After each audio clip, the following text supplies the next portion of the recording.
বিশেষ করে আমরা দেখেছি, আমরা যখন ভুয়ো নামগুলো এমুনেশন হয়রানি টয়রানি নিয়ে অভিযোগ করছি, সেগুলোর সময় রাজ্য পুলিশ আমাদের কর্মীদের উপর লাঠি চালিয়েছে। আমার জেলা উস্তিতে ওখানে এই এসআইআর নিয়ে হয়রানির বিরুদ্ধে আমরা যখন ডেপুটেশন দিতে গেছি, আমাদের কমরেডদেরকে জেলে দেওয়া হয়েছে, তারা জামিন পেয়েছেন সম্প্রতি। এইখানে এই যে বিষয়টা, এটা কতটা সঠিক কতটা বেঠিক এখনই বোঝা যাচ্ছে না, কিন্তু আমাদের একটা মনে হচ্ছে কেন জানো, এই শেষ মুহূর্তে নির্বাচন কমিশনের কাছে গিয়ে ডেপুটেশন দেওয়ার আগে একটা প্রেস কনফারেন্স করবার প্রয়োজন ছিল মুখ্যমন্ত্রী, সে প্রেস কনফারেন্স করছেন। দিল্লিতে পরিযায়ী শ্রমিকদের যখন হেনস্থা করছিল বিজেপি, কোথায় ছিলেন উনি? শুধুমাত্র ধর্ম এবং ভাষার কারণে ওখানে হেনস্থার পর হেনস্থা হতে হয়েছে পরিযায়ী শ্রমিকদের। আমরা তো বিবৃতি পাইনি কোনো। এইভাবে ছুটে গিয়ে মুখ্যমন্ত্রী যদি দুই মুখ্যমন্ত্রী আলোচনা যদি করতেন সে সময়, তো হেনস্থাগুলো এড়ানো যেত।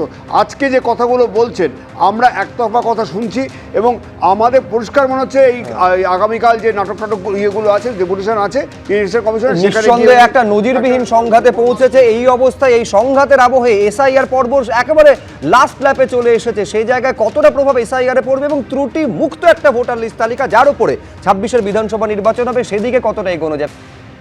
আমি রবীন্দ্রনাথ ভট্টাচার্যের কাছে আসবো। এতদিন পর্যন্ত রবীন্দ্রনাথবাবু যেটা দেখা যেত যে কেন্দ্রের রুলিং পার্টি বা রাজ্যের রুলিং পার্টির মধ্যে একটা রাজনৈতিক বিরোধ দেখা যেত, কিন্তু এইবারে যেটা সংঘাতের পর্যায়ে নজিরবিহীন, রাজ্যের সরকার একদিকে সংঘাতের উল্টো দিকে, কখনো কেন্দ্র সরকার, কখনো দিল্লি পুলিশ, কখনো জাতীয় নির্বাচন কমিশন। মুখ্যমন্ত্রী বলছেন যে পশ্চিমবঙ্গকে সিঙ্গল আউট করে নিশানা করা হচ্ছে এসআইআর এর আবহে। না, এটা একটা ন্যারেটিভ তৈরির চেষ্টায় অবশ্যই মমতা বন্দ্যোপাধ্যায় এবং তৃণমূল দল আছে, যেটা একদমই ইনস্টিটিউশনসগুলো ডিক্লাইন করে গেছে। এবং এই যে কনস্টিটিউশনাল একটা ইনস্টিটিউশন, সাংবিধানিক একটা প্রতিষ্ঠান ইলেকশন কমিশন, যার একটা স্বতন্ত্র সত্তা আছে, সেটা এখন আর নেই। তাকে বিজেপি যা বলছে সেটাই তারা করছে। এবং এর মানে সেশন ইত্যাদি উনি অনেক সব উদাহরণ দিলেন যে আগের যে ইলেকশন কমিশনাররা ছিলেন, চিফ ইলেকশন কমিশনার ছিলেন, তার থেকে এই ইলেকশন কমিশনার সম্পূর্ণ অন্যদিকে। তিনি বাজে কথা, মানে খারাপ কথা উনি বললেন, দালাল হিসেবে তারা আছে, ইত্যাদি ইত্যাদি। এখন এটা কেন হচ্ছে? এটা প্রথম নম্বর এটা বলি যে ওনার তরফেও একটা জায়গাতে ভুল হচ্ছে। মাইক্রো অবজারভার কিন্তু নিয়োগ করা একদম সংবিধান সম্মত।